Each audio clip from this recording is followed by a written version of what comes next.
You wake to the sound of footsteps echoing through stone corridors, growing louder, more urgent. Your small hands clutch at rough wool blankets that smell of mildew and something else, abandonment. Through a narrow window, dawn breaks over Vienna in 1793 AD. But no sunlight reaches this forgotten tower room in the Habsburg Palace. You are 7 years old, though no one has told you this. No one has told you anything at all, because no one speaks to the child they've hidden away. Your name, if anyone remembered it, was Ferdinand, and you were born to Emperor Leopold II's family. But names don't matter here in this quiet tomb for the living, where aristocratic blood means nothing if the mind behind those noble features works differently than others expect.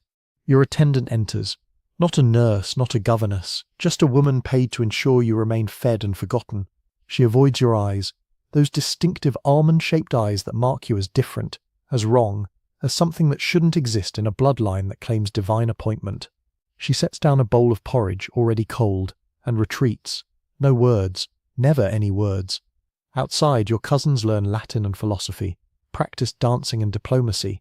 Inside this room, dust motes dance in the single shaft of light, and you watch them for hours because it's all you have.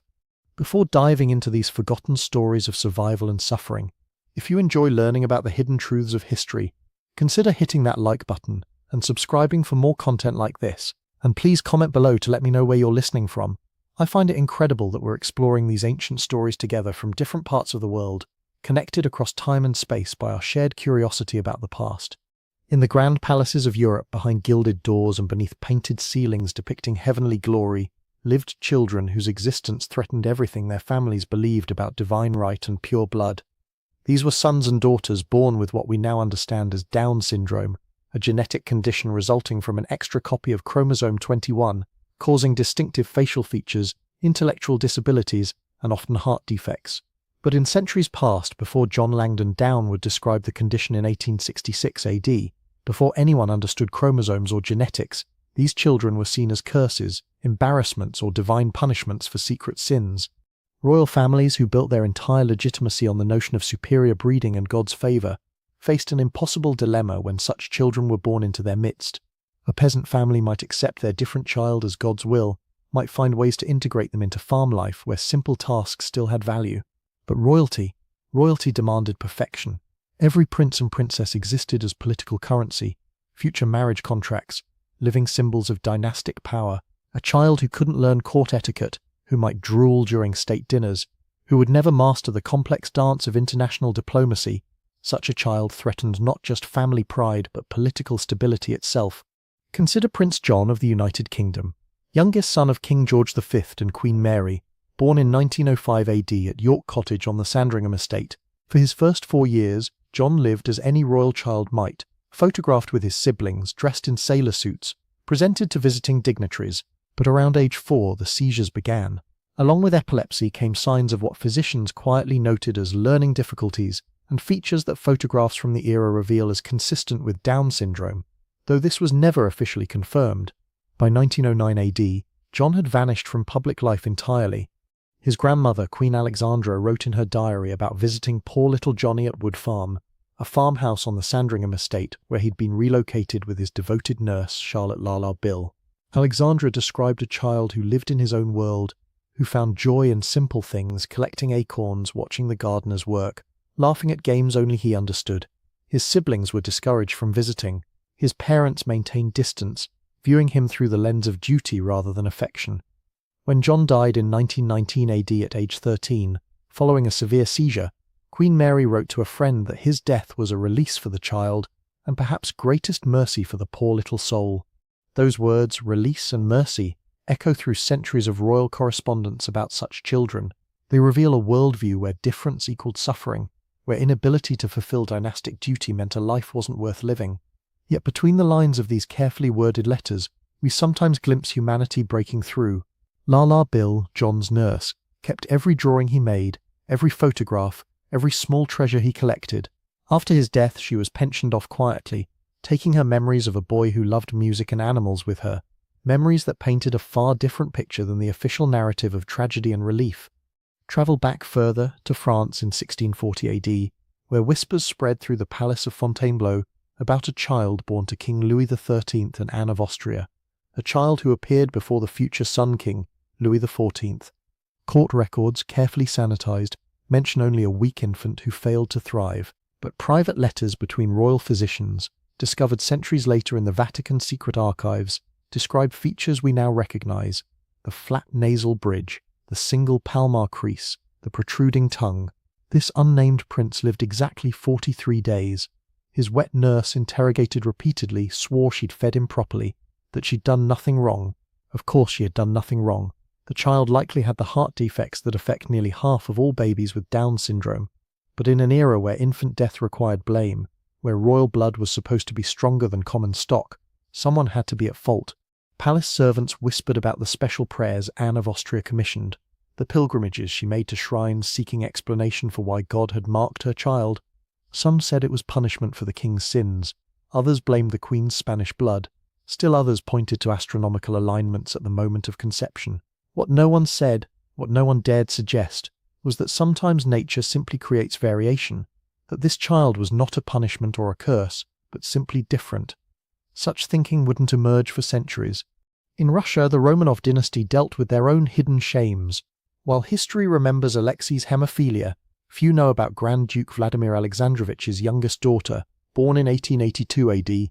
Her name appears in no official genealogies, mentioned only as an infant daughter, died young if at all.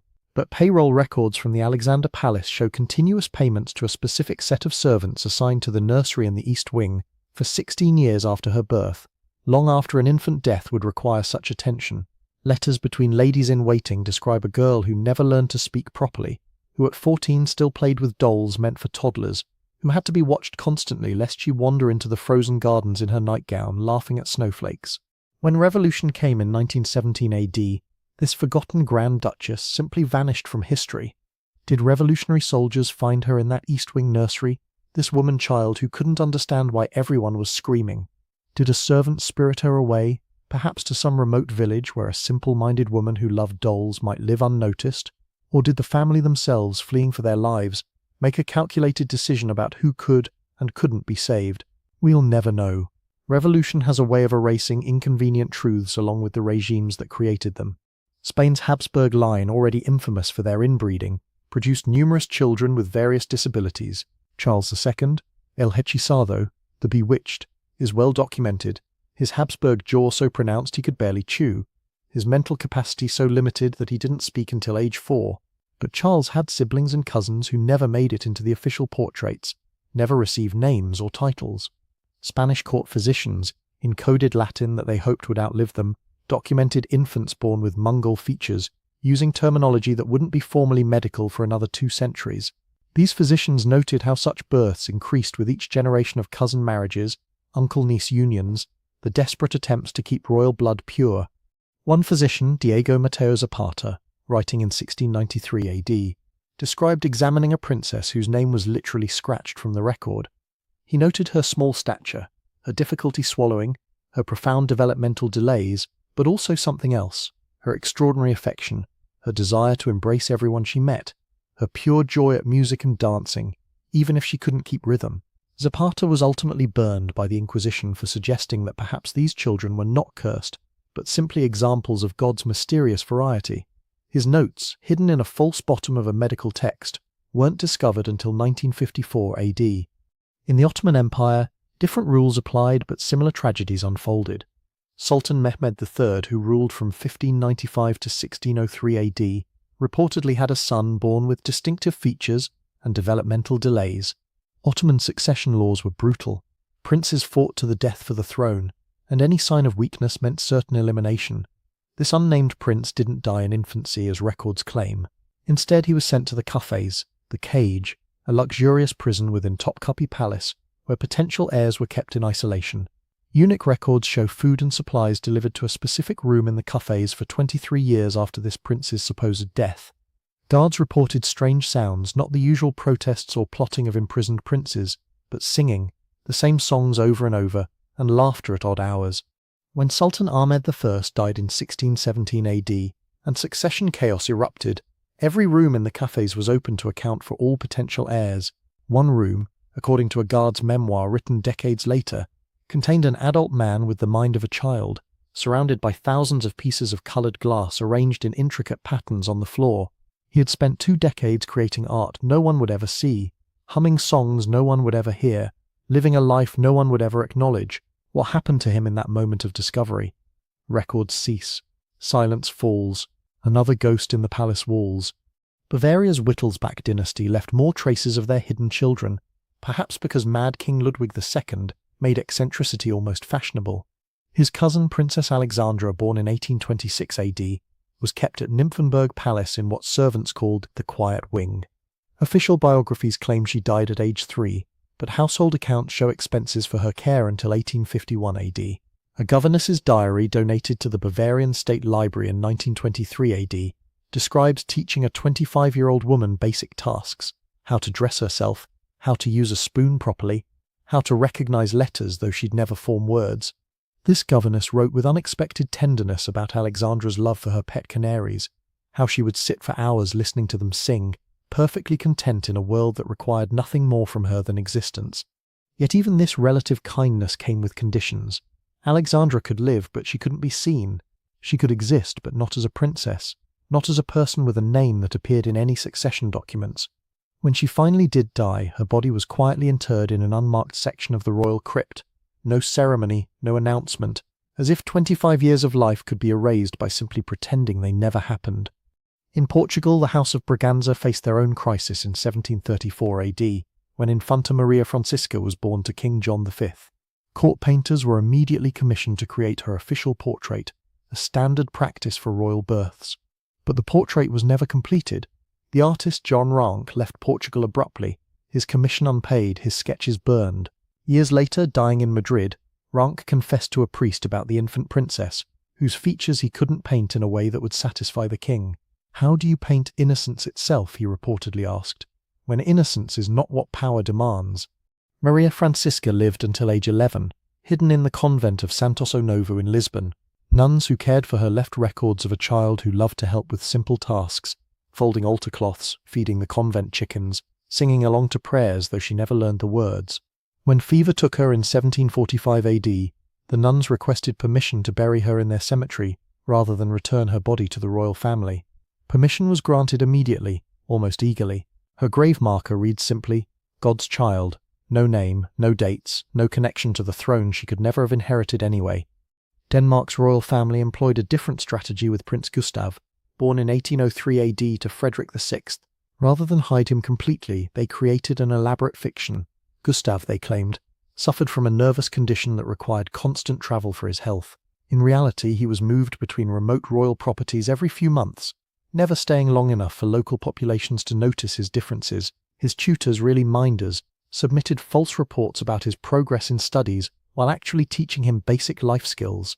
Letters from these tutors, preserved in the Danish royal archives, reveal their struggle to maintain the charade while developing genuine affection for their charge. One tutor, Hans Eriksson, wrote extensively about Gustav's unique abilities, his perfect recall of every person he'd ever met, his ability to predict weather changes days in advance, his strange gift for knowing when someone was lying. "Perhaps," Eriksson wrote, "we measure intelligence too narrowly. The prince understands things I do not, sees patterns I cannot perceive. Who truly has the deficit, him or those of us who cannot enter his world?" But Eriksson's progressive thinking found no support in the Danish court. When Gustav died at age 31, officially of pneumonia but likely from a heart condition common in Down syndrome, his death was announced as occurring in Italy during one of his health treatments.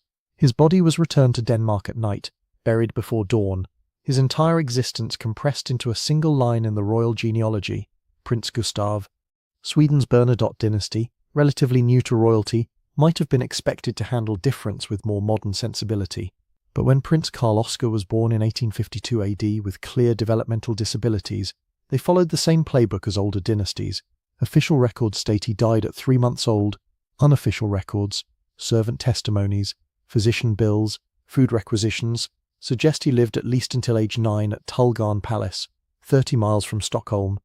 A groundskeeper's son, writing memoirs in his old age, recalled playing with a strange boy in the palace gardens who couldn't speak but laughed constantly, who feared nothing and no one, who would sit transfixed by ant colonies for hours.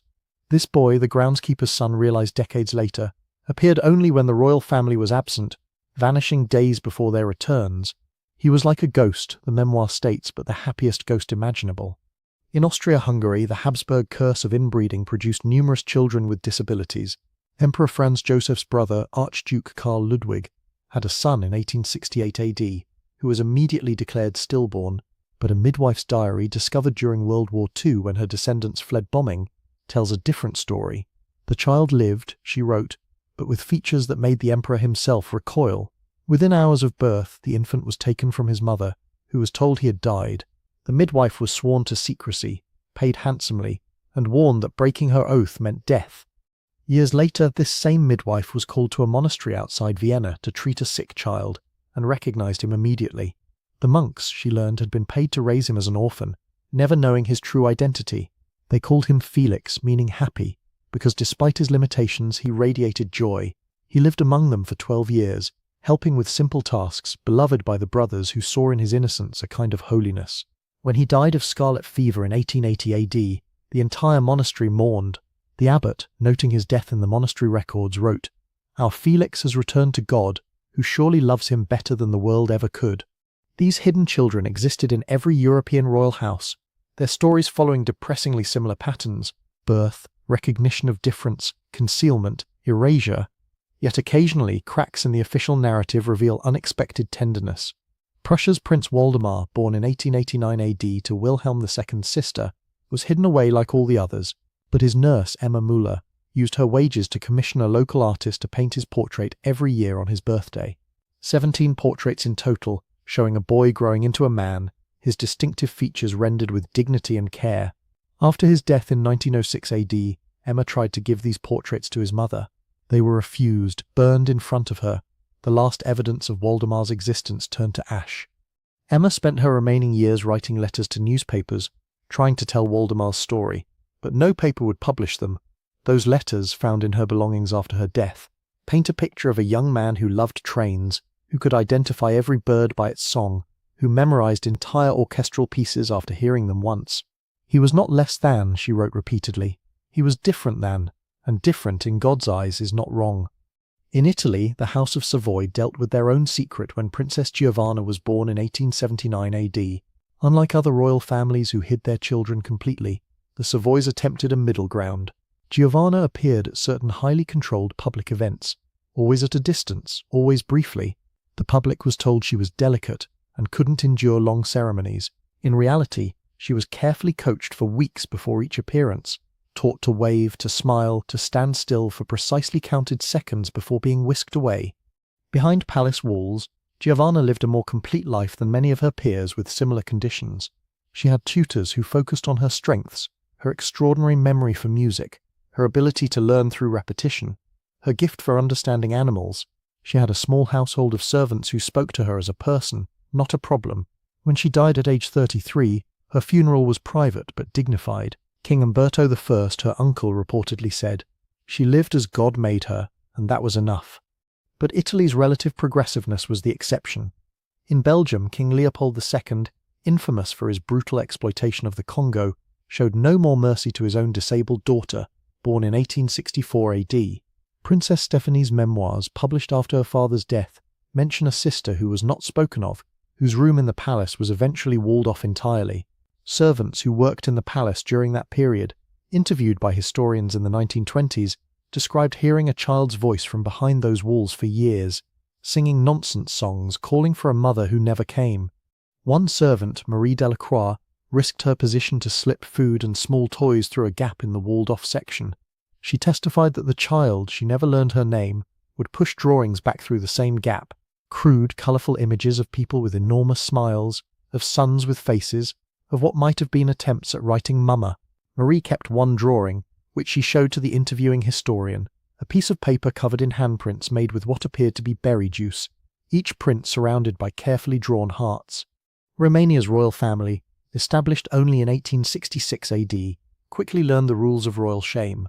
When Crown Prince Carol's son was born in 1893 AD with obvious disabilities, the infant was declared dead within hours.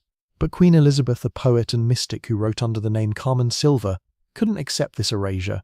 She wrote extensively in her private journals about the angel child who had been recalled to heaven too pure for earth. These journals, clearly coded, speak of visiting his star every night, likely a reference to wherever the child was actually kept.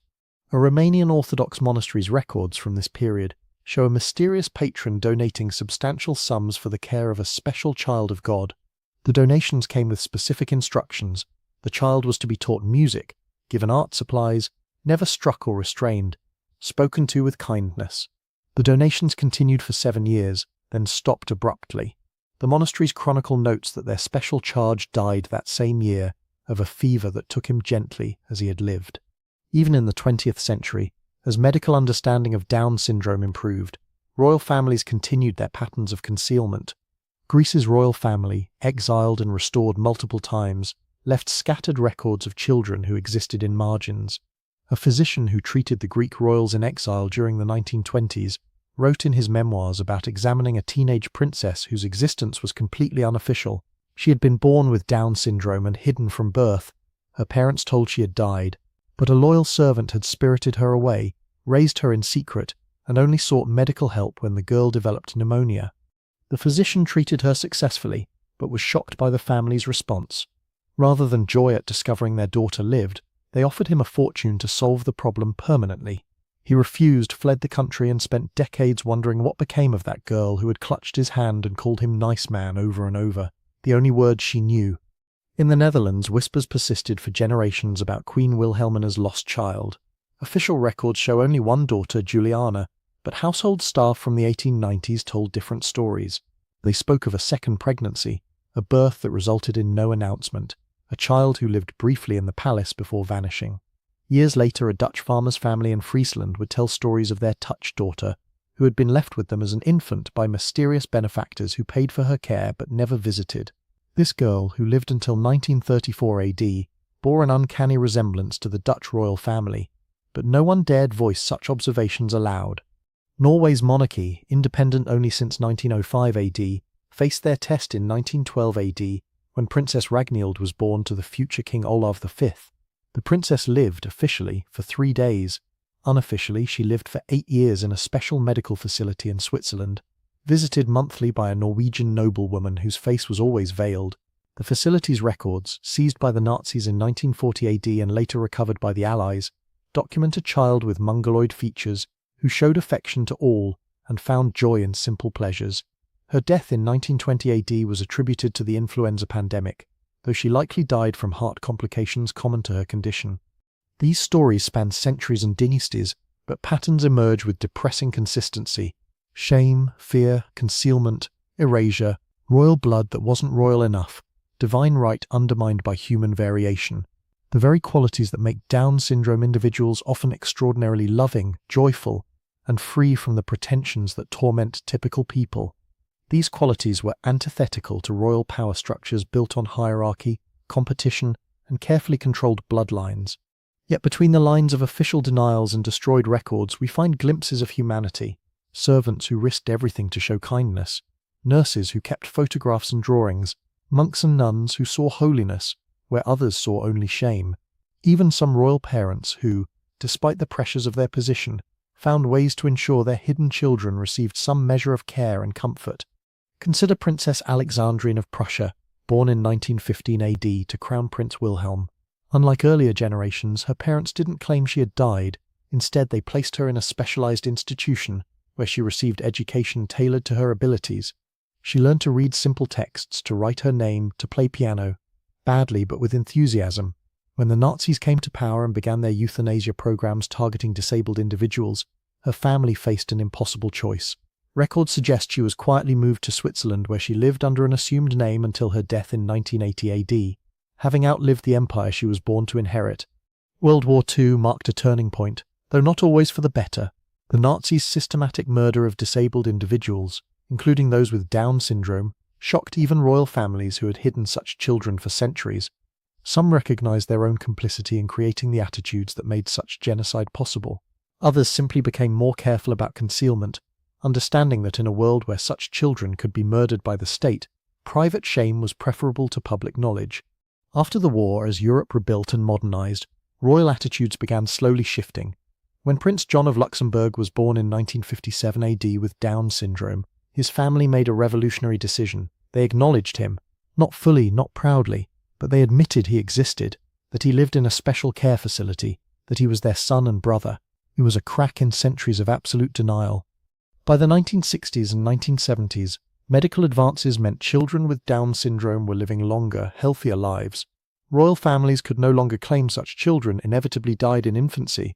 Some began quietly supporting organizations that helped families with disabled children, though rarely acknowledging why they had such interest.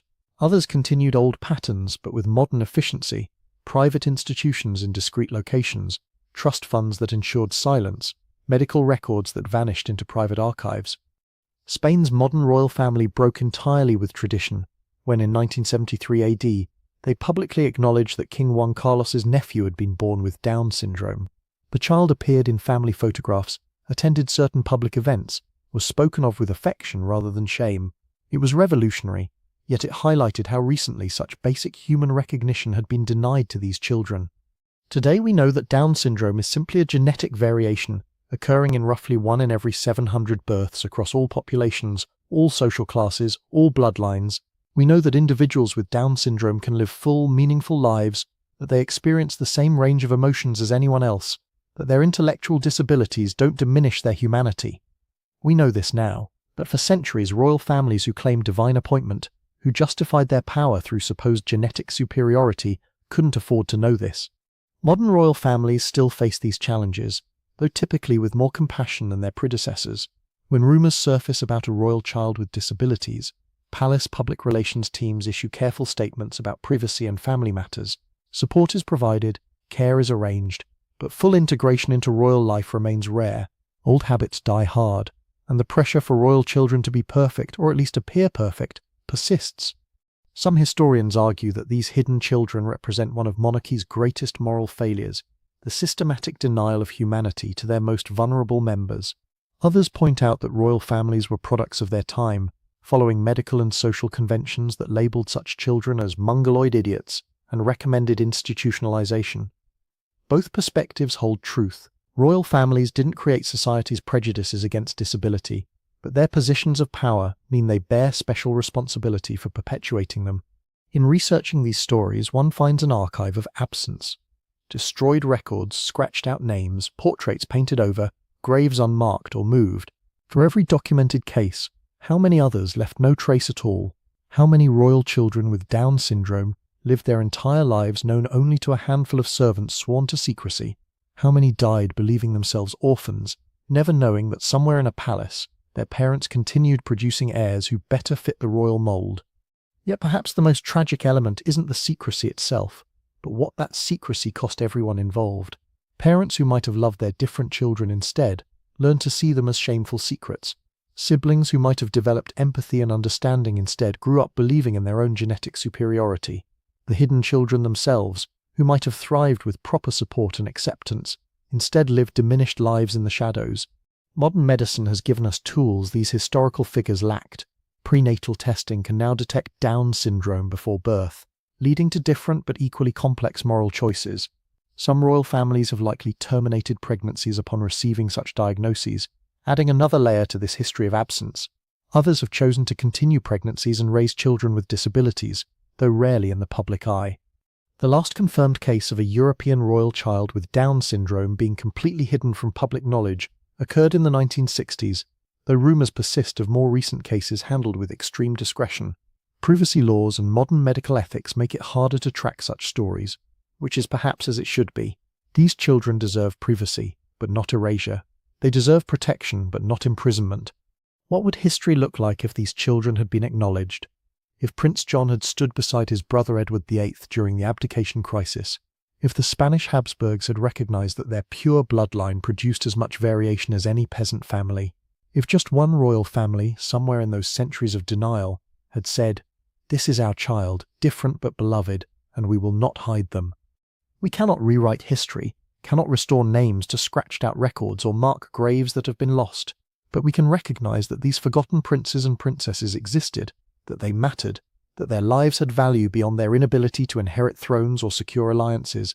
They were children who laughed and cried, who felt love and loneliness, who experienced the world in ways their normal siblings never could.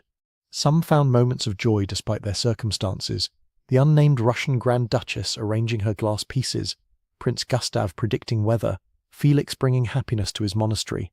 Others likely lived lives of profound isolation and neglect, understanding only that they were somehow wrong, somehow shameful, somehow less than human in the eyes of those who should have protected them. Their stories force us to confront uncomfortable truths about how society treats difference, how power structures reinforce narrow definitions of worth, how shame gets passed down through generations like a twisted inheritance. Royal families, in their treatment of disabled children, held up a mirror to society's darkest impulses, the desire to eliminate difference, to hide imperfection, to pretend that human variation is abnormality rather than nature's rule. Today's royal families navigate a different world, one where disability rights movements have changed public consciousness, where inclusion is valued at least in principle if not always in practice. But the ghosts of those hidden children remain, haunting palace corridors and unmarked graves, reminding us that privilege and power don't automatically confer compassion, that blue blood can run just as cold as any other. Picture again that child in the Habsburg Tower, watching dust motes dance in morning light. Their name might have been Ferdinand, or Franz, or Maria, or any of dozens of names we'll never know.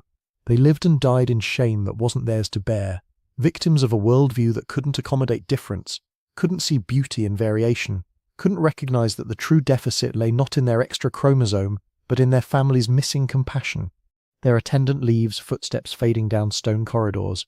The child returns to watching light and shadow play across ancient walls, unaware that hundreds of others across Europe share their fate, royal blood that wasn't royal enough, divine appointment undermined by human reality. They hum a tune no one else will ever hear, arrange objects in patterns that make sense only to them, and wait for tomorrow's bowl of cold porridge, tomorrow's silent attendant, tomorrow's few moments of filtered sunlight in a room the world pretends doesn't exist. In the end, these forgotten royals tell us less about Down syndrome than about power itself, how it corrupts not just through ambition but through fear, not just through cruelty but through shame. They remind us that every society creates its shadows, its unmentionables, its disappeared. The measure of civilization isn't in its palaces or crown jewels, but in how it treats those who don't fit the mold, who can't play the game, who exist outside the boundaries of acceptable difference. Somewhere in Europe, in unmarked graves and forgotten corners of royal crypts, lie the bones of princes and princesses whose only crime was being born different. Their names erased, their faces destroyed, their existence denied, yet they lived, they breathed and laughed and cried and died, fully human despite every effort to pretend otherwise. And in their silence they speak volumes about what happens when bloodline matters more than blood, when appearance trumps reality, when the fear of imperfection becomes more monstrous than any imagined defect. You are still in that tower room, centuries collapsed into a single moment of abandonment. But now you know you're not alone. Across time and space, in palaces and convents and institutions, others share your fate. History will forget your name, but you existed. You mattered.